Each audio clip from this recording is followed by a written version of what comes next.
So I think the defining moment, there won't be one, but I think there's sort of defining times in your life. Like it could be a year, it could be a month, where you are understanding something and it's going to stay with you for the rest of your life. Maybe like a value system or some point is being added to your personality, and you know that this is always going to be there.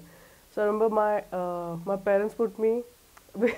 I had a really strange upbringing school-wise because my mom was trying to find the perfect school because she wasn't happy with her schooling. So I'm the eldest, and then there's a sister and a brother. So I was the first one to go to this British boarding, like this Lawrence School Sonar, like a militaristic, regimental upbringing. Is kind of nuts. Like they wake you up at 6, and you have to run for your breakfast. You have to run. If you're a slow runner, by the time you reach the hall, like the breakfast has been cleared away.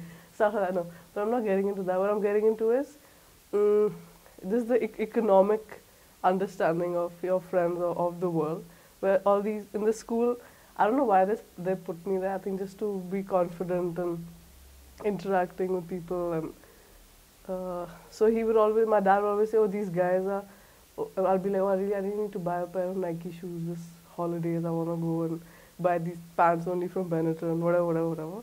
And then he'd be like, uh, when my uncle died, apparently they didn't even have money to have his funeral. Like they had to borrow $500 because my family runs a literature magazine in Punjabi, and you kind of get a gist of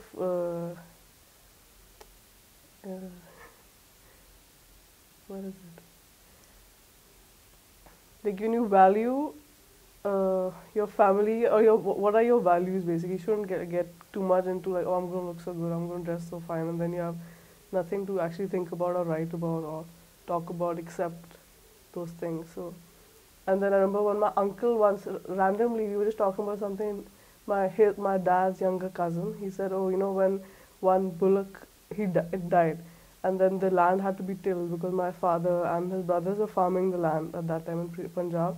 So he's like, your dad took the thing and he pulled it along with the other bullock. So like it's such a visual reminder that when things are not going so well, can you come in and just like pull that patch together as opposed to breaking down or getting into smaller shit like, oh my god, like I can't afford this month, and that's why. So I think those kind of things define you.